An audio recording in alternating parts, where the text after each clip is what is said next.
आप में से कितने लोगों को इस बात की खुशी है कि परमेश्वर आपके साथ है? हाँ जी, पक्का? ओके। क्या आप जानते हैं सवाल पूछना गलत नहीं है?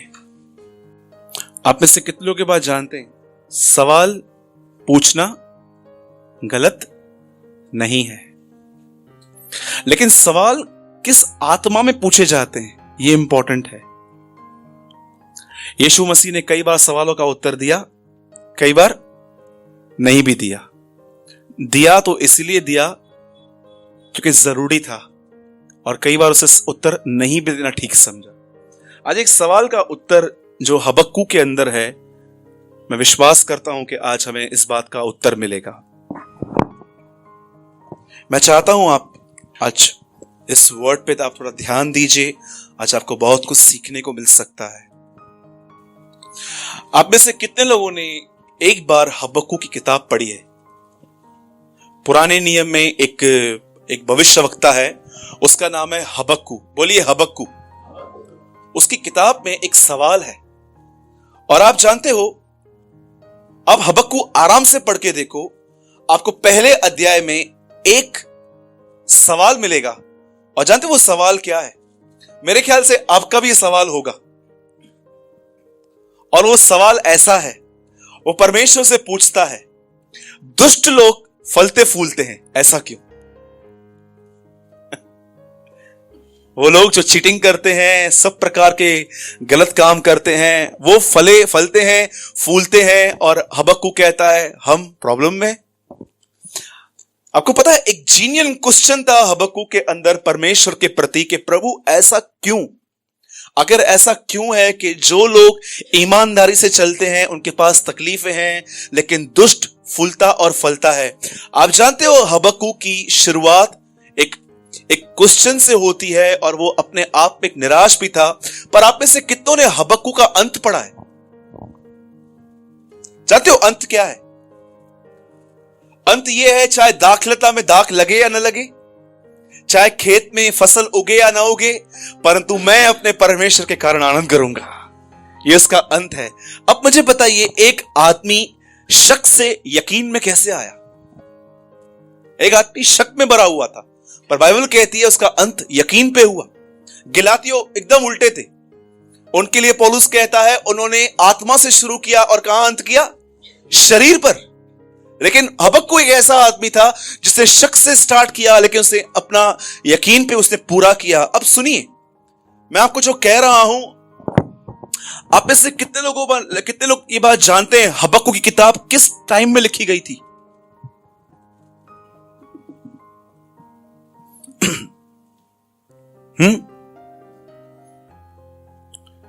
आइए मैं विस्तार से स्टार्ट करता हूं ताकि आप समझ सकें। पुराने नियम में एक आदमी है, उसका नाम है हबक्कू, और उसने अपनी आंखों से देखा था कि जो लोग पाप में हैं वो बहुत फूल रहे हैं, फल रहे हैं, उनके पास सब कुछ है, लेकिन जो ईमानदारी से चल रहे हैं उनके पास बहुत तकलीफें हैं, उन्हें पूछने वाला कोई नहीं है, उनके साथ कोई सपोर्ट नहीं है। और परमेश्वर से उसने एक सवाल पूछा, ऐसा क्यों कि दुष्ट फूलते फलते हैं परंतु हम? और उसके बाद वो एक जगह पे ऐसा भी कहता है, बोलता है व्यवस्था को लकवा लग गया है।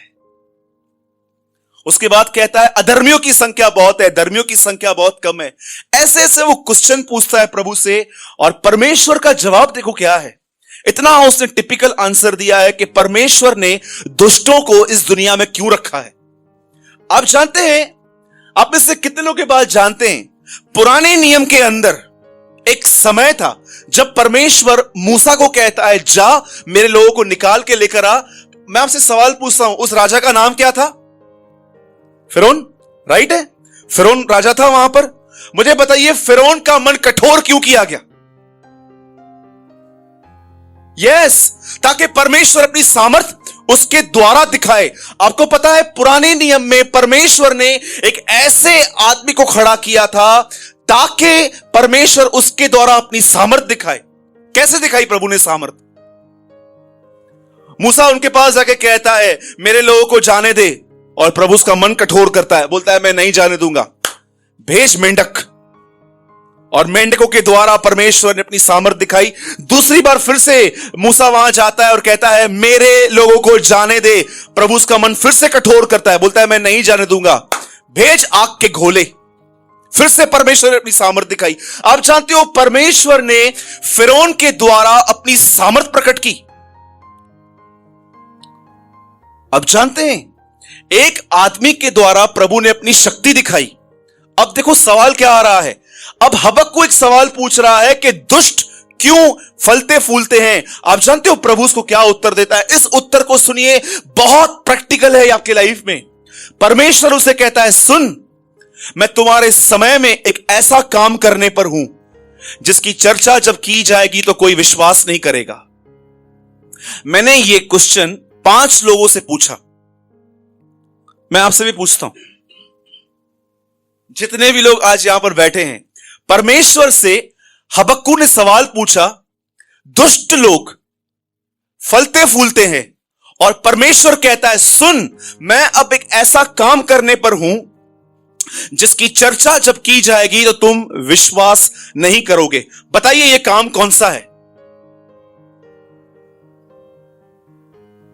बताइए। कि तूने सवाल समझा? मैंने 5 लोगों को, जिनको मैं बाइबल का एक अच्छा विद्वान समझता हूं, मैंने उनको 5 लोगों को यह संदेश कल भेजा और मैं हैरान था। 5 ही लोगों ने एक ही उत्तर दिया। और आप भी समझो, आप समझ गए होंगे क्या उत्तर था।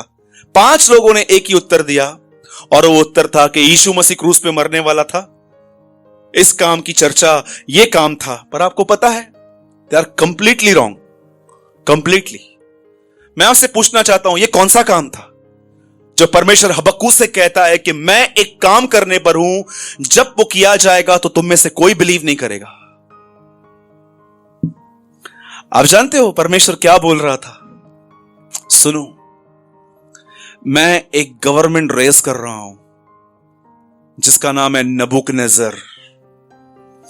वो तुम्हें बंदी बना के लेके जाएंगे, तुम्हें मारेंगे, तुम्हें पीटेंगे, लेकिन वहां से जो रिजल्ट आएगी वो एक ऐसी रिजल्ट आएगी कि तुम बिलीव नहीं कर सकते हो। क्या आप ये बात जानते हैं परमेश्वर ने दुष्टों को इस पृथ्वी पे क्यों रखा है? तुम्हें डिसिप्लिन सिखाने के लिए।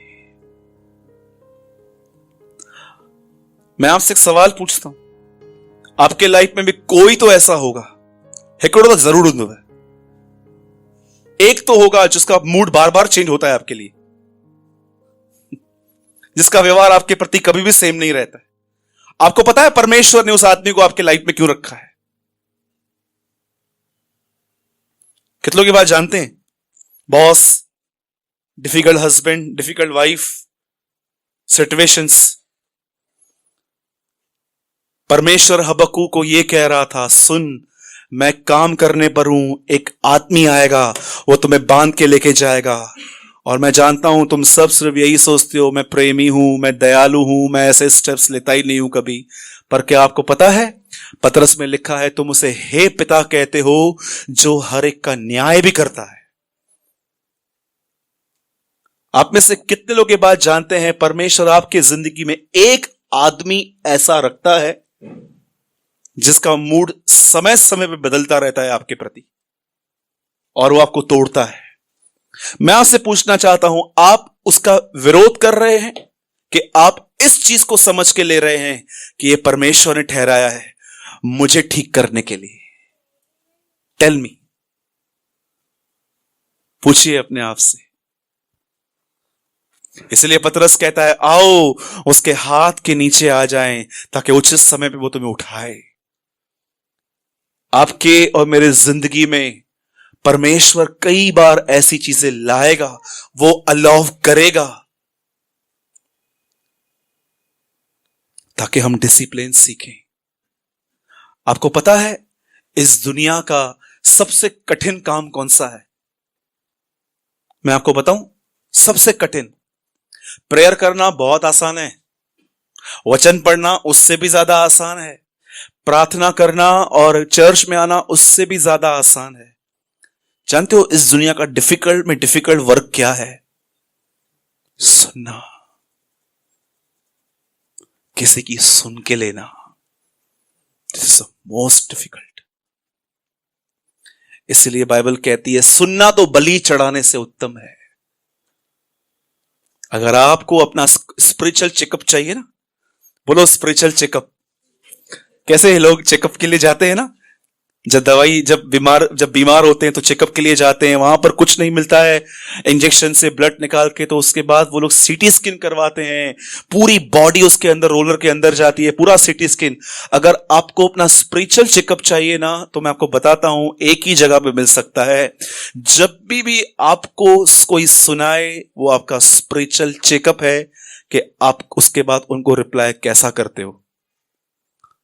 और अगर आप उनको चिल्लाकर रिप्लाई करते हो, आप उनको हैरसली रिप्लाई करते हो, मैं आपको बताना चाहता हूं यू आर सिक, आप बीमार हैं। इसलिए यीशु ने कहा मैं पापियों को बुलाने आया हूं। उसके बाद वो क्या कहता है, वैद्य भले चंगों के लिए नहीं है, बीमारों के लिए है। मैं आपसे कहता हूं अभी भी आशा है, हमारा वैद्य जिंदा है।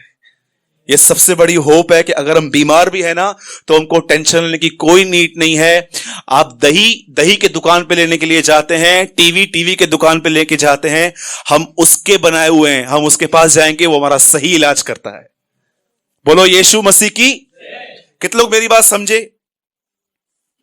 हबक्कू ने परमेश्वर से सिंपल सवाल पूछा, दुष्ट लोग क्यों फलते फूलते हैं, और परमेश्वर से सिंपल उत्तर देता है। और आप जानते हो यिर्मयाह ने भी यही सवाल पूछा था, और कितने लोग जानते हैं यिर्मयाह को क्या उत्तर मिला?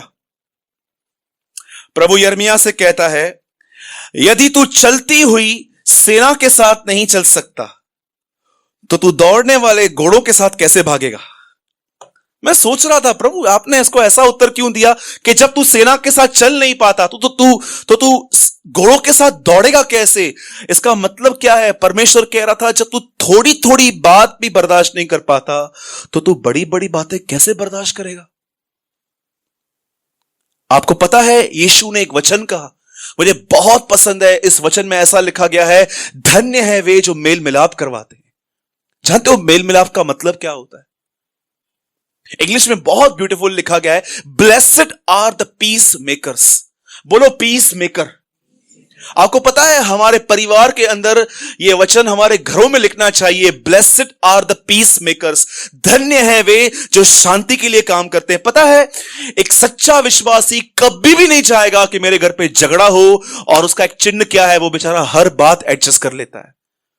वो अपने घर पे ऐसा बोलता है, भले खाना मुझे साधारण दो, पर प्लीज घर के अंदर ऊंची आवाजों में लड़ाइयां झगड़े मत करो। वो हर चीज में एडजस्ट करता है ताकि उसके घर में शांति बनी रहे। इसलिए यीशु कहता है धन्य है वे जो एडजस्ट कर लेते हैं हर चीज को, सिर्फ एक बात की वजह से कि उनके बीच में शांति हो। मैं आपसे एक सवाल पूछता हूं, जितने भी लोग यहां बैठे हैं, आप अपने घमंड को ज्यादा इंपॉर्टेंस देते हैं कि रिलेशनशिप को? टेल मी, किस चीज को आप बहुत इंपॉर्टेंट देते हैं?